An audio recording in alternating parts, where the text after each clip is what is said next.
சின்ன திரையில இருந்து தான் பெரிய திரைக்கு வந்து பெரிய ஆள் ஆனாரு சிவகார்த்திகேயன். ஆமாண்ணே. அப்புறம் வந்து இப்போ இன்னும் கொஞ்சம் நல்ல பெரிய ஆளாயிட்டாரு. ஆமாண்ணே. அவர் இடத்த பிடிக்கணும்னு நீங்க நினைக்கிறீங்களா? ஏன்னா அந்த அவரே மாதிரி பெண் வேடம் போட்டு இதான் ரூம்ல கேட்டீங்க. ஆமா, அதே தான் திருப்பி கேட்கலாம். பதிலும் சொல்லிட்டேன், திருப்பி வந்து கேட்குறீங்க. நெல்சன் படத்துலயும் அடுத்து சேர்ந்தீங்க. என்னன்னா நெல்சன் படத்துலயும் அடுத்து அவருக்கு மாதிரியே கூட்டணி இருக்கீங்க. ஆமாண்ணே. அதே மாதிரி ஏதாவது ஆசை இருக்கா? அவர் மாதிரி வரணும், அவர் எந்த அளவுக்கு இன்ஸ்பிரேஷன் உங்களுக்கு? இல்லைண்ணா, எனக்கு டெஃபினட்டா அங்க சொன்னதை அப்படியே நானும் சொல்லட்டுமா? சரி. சிவான சேதுபதி அண்ணா எனக்கு 2 பேருமே பயங்கரமான இன்ஸ்பிரேஷன். ஏன்னா அஜித் சார், விஜய் சார் எல்லாத்தையுமே நம்ம கிட்டக்க கூட பார்த்தது கிடையாது. என்னோட ஸ்கூல் காலேஜ் டைம்ல நான் சொல்றேன், வெறும் ஸ்க்ரீன்ல மட்டும் தான் நம்ம பார்க்குறோம். எனக்கு அப்படி இருக்கும்போது ஏதோ நம்மளாலும் ஒருத்தன் ஜெயிக்கிறான், இங்கேருந்து ஒருத்தன் போய் அதை பண்றான் அப்படிங்கும்போது அப்போதான் என்ன மாதிரியான பசங்களுக்கெல்லாம் இன்னும் ஸ்ட்ராங்காக அந்த நம்பிக்கை இன்னும் பெருசாது. அப்போ ஓகே, ஏதோ ஒரு ட்ரை பண்ணிகிட்டே இருந்தால் சின்சியராக அதை பண்ணிட முடியும் போலையே அப்படின்னு சொல்லிட்டு சிவானட்ட அந்த மாதிரி இருக்குன்னா, இப்போ சேதுவன்ட்ட அவர் அவ்வளோ ஜூனியர் ஆர்டிஸ்டாக நடித்து, ஆக்சுவலாக அவர் ஜூனியர் ஆர்டிஸ்டோட லிஸ்ட் எடுத்தாலே அவ்வளோ இருக்கும் நம்மளுக்கு. ஸோ அதுவும் நடித்து கன்ஃபார்மாக ஏதோ ஒரு நாள் நடந்துரும் அப்படின்ற அந்த ஒரு ட்ரஸ்ட் இருக்குல்ல, அது ஒரு 1000ல் ஒருத்தருக்கு, 10,000ல் ஒருத்தருக்கு, லட்சத்தில் ஒருத்தருக்கு நடந்தாலுமே அந்த ஒருத்தர் மாதிரி கொடுக்குற நம்பிக்கை தான் என்ன மாதிரி பசங்களுக்கு அது ஒரு பயங்கரமான சீடுன்னு நினைக்கிறேன் நான். ஸோ அந்த இன்ஸ்பிரேஷன் நிச்சயமாக இருக்குது. மற்றபடி எனக்கு வர கதைகள் எந்த அளவுக்கு என்கேஜிங்காக இருக்குது, ப்ளஸ் எந்த அளவுக்கு டிஃப்ரெண்ட்டாக பண்ண முடியும் அப்படிங்கிறத தான் நான் பார்த்து பண்ணிகிட்டு இருக்கேன். லாஸ்ட் 2 क्वेश्चंस கவின்ஜி, முடிவு நீங்க பண்ணாங்க, நாங்க முடிவு பண்ணிடுறோம். இல்ல நேரம் இல்லன்னு பிஆர் சொல்லிருக்காங்க. எங்களுக்கு தான் அடுத்த ஆப்ஷன் சரி சரி, நான் கேளுங்க. ஓகே கவின்ஜி, ஒரு क्वेश्चन. அதாவது நீங்க வந்து ஸ்டார் இந்த படம் அன்னைக்கு வந்து ஒரே ஹீரோவா இருந்தார் பிரசாந்த். ஸ்டார்னு படம் வந்தது, அவரு பேரும் காதல் இளவரசன். இன்னைக்கு காதல் இளவரசன் தான் எங்க கண்களுக்கு நீங்க தான் தெரியுறீங்க. அந்த காரணத்துக்காகவே ஸ்டாருங்கிற டைட்டில் தூக்கிட்டீங்களா? அதே மாதிரி ஆனழகன்கிற படத்துல ஒரு பெண் வேடம் போட்டிருப்பார், ரொம்ப ஃபேமஸ் அந்த படம். ஓகேங்களா? அன்னைக்கு வந்து இத்தனை ஹீரோ கிடையாது, அவர் மட்டும். அந்த மாதிரி ஒரு நோக்கம், ஒரு சென்டிமெண்ட் இதுக்குள்ளார வச்சு தான் அந்த படத்தை ஒத்துக்கிட்டீங்களா? என்னோட கேள்வி. இல்லைண்ணா, இந்த படத்தோட இப்போ ஸ்டார் அப்படிங்கிறத பொறுத்த வரைக்கும் நாங்கள் எல்லாருமே இப்போ சொல்லியிருந்தோம் இல்லையா, ஸ்டார்னா வெறுமன அந்த ஸ்க்ரீனில் வர அது கிடையாது ஸ்டார். ஐ மீன் அதுவும் ஸ்டார் தான். அது இல்லாமல் என்னை பொறுத்த வரைக்கும் பீப்புள்ஸ் சாம்பியன் எல்லாருமே ஸ்டார் தான். மக்கள் யாரெல்லாம் நம்ம யாரை பெருசாக ரொம்ப ரசிக்கிறோமோ, அண்ணாந்து பார்க்குறோமோ, அவங்க எல்லாருமே ஸ்டார் தான். அது எல்லாத்தையுமே தாண்டி தான் நம்புகிற விஷயத்த நம்பி என்னைக்காவது ஒரு நாள் நடந்துரும் அப்படின்னு ஓடிட்டு இருக்கவனும் ஸ்டார் தான். ஏன்னா இப்போ நீங்கள் சொன்ன மாதிரி சினிமா இல்லை ஸ்போர்ட்ஸு மற்ற கொஞ்சம் விசிபிலிட்டி இருக்கிறவங்களுக்குலாம் அந்த அடையாளமோ அந்த லைம்லைட்டோ அது கிடைச்சிருது. ஆனால் அது கிடைக்காம ஏதோ ஒரு வேலையில் அந்த லைம்லைட்டுன்ற விஷயம் இல்லாமல் நிச்சயமாக அவனோட திறமைக்கு அவனோட சக்திக்கு அவன் ஒரு சாதனை பண்ணி தான் இருப்பான். அவனை யார் அங்கீகரிக்கிறது, அவனை யார் பாராட்டுறது? ஸோ அவங்க எல்லாருமே சேர்ந்து ஸ்டார் அப்படின்னு சொல்கிற படம் தான் நம்ம ஸ்டார். டேரக்டர் சார், ஒரு கேள்வி இல்லை 2 கேள்வி. ஒன்று வந்து இந்த படத்தில் வந்து நீங்கள் எல்லாரையும் பாராட்டினீங்க, பாடலாசிரியர்களை விட்டீங்க. ஆனால் இவரும் ஒரு பாடலாசிரியர்னாரு நம்ம காம்பேரும். நான் அந்த வரி காதே கொடுக்க மாட்டேன், அந்த ஒரு வரி வந்தது பாருங்க, என் விழி மீன்களை தூண்டிலால் அப்படின்னு ஒரு, அதுக்கப்புறம் சரி இதுதான் அவ்வளோதான் அப்படின்னு நினச்சா உன் தலையை கோதி கோதி என் கைரேகை ஜாஸ்தி ஆகிட்டுங்கிற மாதிரி அவரை பாராட்டிடுங்க. அதுக்கடுத்து இன்னொரு கேள்வி, இங்கே அந்த பேனர் தான் அவர் சொல்லிட்டாரு, எங்கள்கிட்ட உங்களை தப்பிக்க வச்சுட்டாரு. ஆனாலும் எம்ஜிஆர் ஸ்டாருங்கிற அந்த இதில் பின்னாடி அந்த பேனரில் இல்லாமல் போன அமிதாப் கூட இருக்கிறார், நம்ம ஊருக்கு அவ்வளோவா சம்மந்தம் இல்லாதவர்.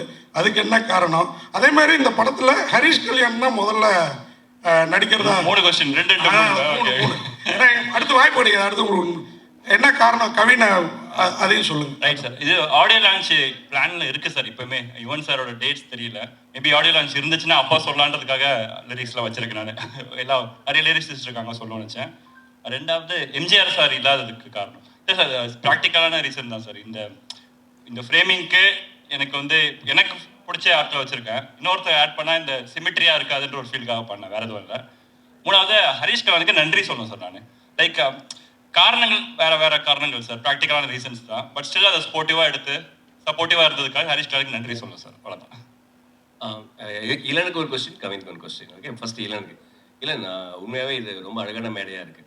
ஏன்னா ஒரு இன்ஸ்பிரேஷனான இந்த கதை எழுதுறதுக்கு உங்கள் தூண்டின ஒருத்தர் வந்து உங்கள் மேடையில் இருக்கிறாரு, அதுவும் உங்கள் அப்பாவே இருக்கிறாரு.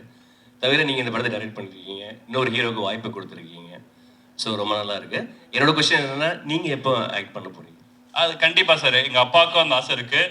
எங்கள் அப்பாவோட எங்கள் அப்பத்தாவுக்கு ஒரு ஆசை இருக்குது சார். எங்கள் அப்பத்தா தான் சின்ன வயசுல வந்து கேட்டுகிட்டே இருப்பாங்க. நான் ஒரு வேளை ஃபியூச்சரில் நடித்தேன்னா அந்த படம் எங்கள் அப்பா தாக்கு டெடிகேஷனாக இருக்கும். ஓகே கவின், வாழ்த்துக்கள். பொதுவாக வந்து லேடிஸ் கிட்ட போடும்போது ஒரு யாரையாவது ஒரு ரெஃபரன்ஸ் எடுத்துக்குவாங்க. கமல்ஹாசன் வந்து அவங்க அம்மாவை எடுத்துக்கிட்டாங்க. ஸோ அந்த மாதிரி இந்த படத்தில் அந்த கெட்ட போடும்போது யாரையாவது ரெஃபரன்ஸாக எடுத்துக்கிட்டாங்க? கரீனா சோப்ரா. ஓகே, எனக்கு சொல்லுங்க. சந்தானம் சார் போட்டிருப்பார்ல லேடி கெட்டப், அதுதான். ஏன்னா இந்த படத்துல வந்து இப்போ சிவானா ரெமோல பண்ண மாதிரியோ இல்ல வந்து கமல் சார் அவ்வை சண்முகில பண்ண மாதிரியோ ஒரு பொண்ணாவே நடிச்சு நம்ப வைக்கிறது மாதிரியான இது கிடையாது. புரியுது. அது சின்னதா காலேஜ்ல பசங்க பண்ற ஒரு கலாட்டா மாதிரி.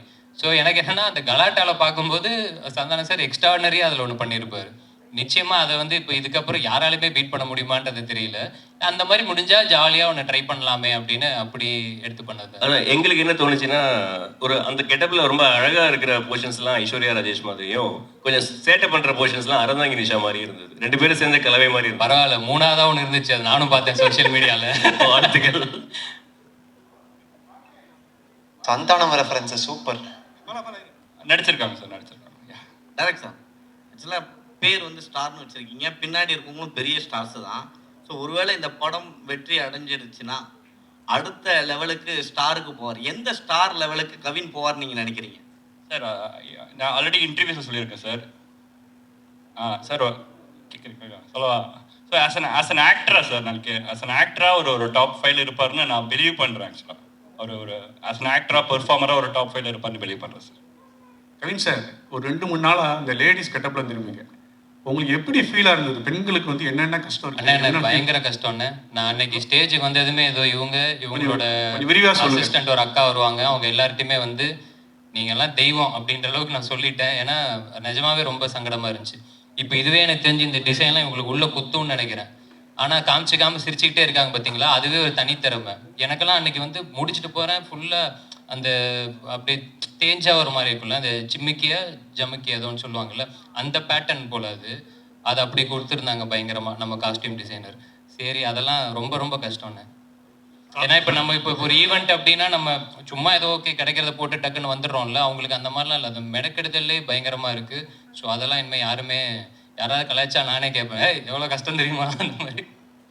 கவின் சார், என்ன உங்களுக்கு மைக்கே தேவையில்ல போல என்ன சொல்லுங்க சார். நான் வந்து ஒரு ஓவரால் பட்ஜெட் கொடுத்துட்டு போயிருக்கேன். அதுக்கப்புறம் அந்த பட்ஜெட்டுக்குள்ளேயே இளன் முடிச்சு கொடுத்துருக்காரு படத்தை. சார் கவின் சார்,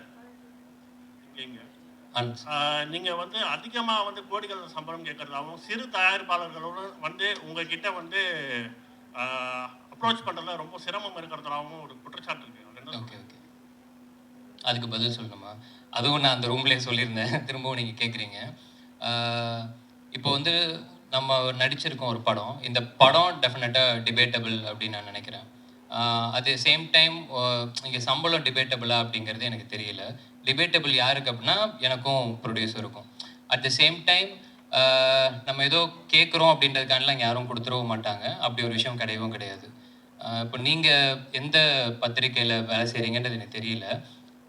இல்லைண்ணே, எனக்கு என்ன, நீங்கள் இப்போ இதுக்கு முன்னாடி ஒரு இடத்துல வேலை செஞ்சுருப்பீங்க, அங்கேருந்து இன்னொரு இடத்துக்கு நீங்கள் வேலை பார்க்க போகும்போது டெஃபினட்டாக நம்ம அதே சம்பளத்துலேயோ இல்லை அதே அமௌண்ட்லேயோ நம்ம இது பண்ண மாட்டோம். நிச்சயமாக நம்ம ஒரு சேலரி ஹைக் அப்படின்ற மாதிரி நம்ம கேட்டு ஒன்று போவோம்.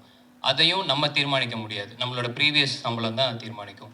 இப்போது நான் வந்து கணக்காலம் கலங்கள் சீரியல் நடித்தேன், அதில் என்னோடய சம்பளம் ஸ்டார்டிங்லாம் 1000 ரூபாய். சீரியல் முடித்து நான் ஒரு 5-6 வருஷம் எக்ஸ்பீரியன்ஸ்க்கு அப்புறம் எனக்கு அதோட சம்பளம் 6000 ரூபாய். ஸோ அந்த 6000 ரூபாவை தீர்மானிக்கிறது 3000, 3000த்தை தீர்மானிக்கிறது 1000, இப்படி தான் இருக்குது. ஸோ சம்பளம் அப்படிங்கிறது இன்றைக்கி வந்து நம்மளோட படம் எந்த அளவுக்கு பண்ணுதோ, அந்த மார்க்கெட்டில் எப்படி நடக்குதோ அதுதான் தீர்மானிக்கிறதே தவிர இங்கே தனிப்பட்ட இதில் யாருமே தீர்மானிக்கிறது கிடையாது. ப்ளஸ் என்னால் படம் வந்து இதுதான் எனக்கு 4வது படம். இந்த 4வது படமே வந்து பார்த்தீங்கன்னா இது எனக்கு முடிக்கிறதுக்கு வந்து இப்போது லிட்டரலாக 1 வருஷம் அப்படிங்கிற மாதிரி ஆகியிருக்கு. இந்த காரணங்களுக்காகவே நான் வந்து சில இடங்களில் நோ சொல்லியிருக்கேன். பட் ஆனால் அந்த நோ சொல்கிறதுக்கான முக்கியமான காரணம் என்னன்னா, யாருமே வெயிட் பண்ண வைக்க வேண்டாம். அவங்க வெயிட் பண்ணுற நேரத்தில் நிச்சயமாக எனக்கு எவ்வளோ பேர் இருக்காங்க, அவங்கள வச்சு கூட பண்ணிட்டு வந்துடலாம். இதெல்லாம் தான் காரணங்கள். சுவாரஸ்யத்துக்காக இல்லை இன்ட்ரெஸ்டிங்காக இருக்கணுன்றதுக்காக அது பேசுறது கூட நல்லா இருக்கலாம், மற்றபடி ஃபேக்ட்ஸ் இதுதான். சார் இந்த ஒரு சார் அடுத்த 2 படத்தில் ஹீரோயினே கிடையாதுண்ணே. நாளைக்கு ஒரு அனௌன்ஸ்மெண்ட் வரும், அந்த படத்தில் ஹீரோயின் கிடையாது. அதுக்கடுத்து ஒரு படம் பண்ணுறேன், அதுலேயும் ஹீரோயின் கிடையாது. இந்த படத்துலேயும் நான் கதை மட்டும் தான் கேட்டேன், ஹீரோயின் தான் இவர் தான் கூப்பிட்டு வந்தார். சார் கடைசி கொஸ்டின் இது கடைசி கொஸ்டின் சார், கடைசி கொஸ்டின் இது சார். ஹலோ சார், இந்த கொஸ்டின் மைக் அங்க இருக்கு, மைக் அங்க. இந்த கொஸ்டினுக்கு வந்து டேரக்டரா இருந்தாலும் சரி, ஹீரோ இருந்தாலும் சரி, யார் வேணா பதில் சொல்லலாம். சரிங்களா? கவின் ஸ்டார். ஏன்னா எப்பவுமே வந்து ஒரு படத்தோட ஹீரோ வந்து ஒரு பேர் சொல்லி ஒரு ரஜினியின் ஜெயிலர் அப்படிதான் வரும். இது என்ன கவின் ஸ்டார்? யாருக்கு மென்ஷன் பண்றீங்க? யார் குறிப்பிட்டு சொல்ல வர்றீங்க? அதுக்கப்புறம் வந்து 2 ஹீரோயின். ஒரு ஹீரோயினை சமாளிக்கிறது பெரிய விஷயம். சரிங்களா? புது ஹீரோயின், ஒருத்தருக்கு தமிழ் தெரியல, எப்படி சமாளிச்சீங்க? 2 பேர்ல யாருக்கும் சொல்லலாம். நேக்கா டைரக்டர் மைக் கொடுத்துட்டாரு. This is first. அது அப்படி இல்ல, நான் எவ்வளவு நேக்கெல்லாம் பேசியிருக்கலாமே, அது கிடையாது. நான் சாதாரணமா சொன்னேன். அவரோட கால் தானே, ஸோ அவர் தான் சொல்லணும். ஸ்டாரிங் கவின் போட்டிருப்போம் அப்படின்னா இதில் நடிக்கிறாரு நம்மளுக்கு தான் அர்த்தம். இந்த படத்துக்கு அந்த வார்த்தை யூஸ் பண்ணா ஒரு மாதிரி வார்த்தை விளையாட்டு மாதிரி அழகா இருந்துச்சு, அந்த ரீசனுக்காக போட்டோம். ஹீரோயினை சமாளிக்கிற அது வந்து அந்த கொஸ்டின்ஸ் எனக்கு அது உடன்பாடு இல்லை அதில் இல்லை. ஏன்னா பார்த்தீங்கன்னா அவங்களுமே அவங்களோட பெஸ்ட் கொடுக்கறதுக்கு அவ்வளோ ஹார்ட் ஒர்க் பண்ணி ப்ரொஃபஷனலாக 2 பேரும் பண்ணி கொடுத்தாங்க. ஸோ சமாளிக்கிறதுக்கான வேலைகள் அங்கே எதுவும் இல்லை. இல்லை சார், என்னன்னா 2 ஹீரோயின்னாவே. ஆனால் நீங்கள் கேட்டது இன்னொன்று நான் ஆடடாகவே நான் சொல்லிடுறேன். ஒன்றும் இல்லை, இப்போ இவங்களுக்கு டெஃபினட்டாக தமிழ் தெரியாதுண்ணே. பட் ஆனால் அவங்களுக்கு தமிழ் தெரியல அப்படிங்கிறது வந்து ஸ்பாட்டில் நாங்கள் யாருமே ஃபீல் பண்ணல. உச்சரிப்பு அதெல்லாம் பிரச்சனை இருக்கும், இல்லாமல் கிடையாது. பட் ஆனால் அவங்க ஒரு பெரிய 40 பேஜஸ் ரூல்டு நோட் ஒன்று வச்சுருக்காங்க. சீன் பேப்பரில் என்னெல்லாம் போகுதோ அதை வந்து அவங்களுக்கு டிரான்ஸ்லேட்டர் ஒருத்தருக்கு வந்து அவங்க அதை தமிழில், இப்போ நம்ம தங்கிலீஷ்னு சொல்லுவோம் இல்லையா, அது அவங்களோட புரிதலுக்கு ஏற்ற மாதிரி அவங்க அதை மாற்றி இங்கிலீஷில் எழுதி அந்த தமிழுக்கு மாற்றி அதெல்லாம் பண்ணிட்டு தான் அவங்க வருவாங்களே செட்டுக்கு. ஸோ இந்த மாதிரி எல்லாருமே அவங்களோட வேலை செய்கிற இடம் தானே இது. ஸோ அந்த டெடிக்கேஷனோட சின்சியராக தான் எல்லாருமே வேலை பார்த்துருக்காங்க.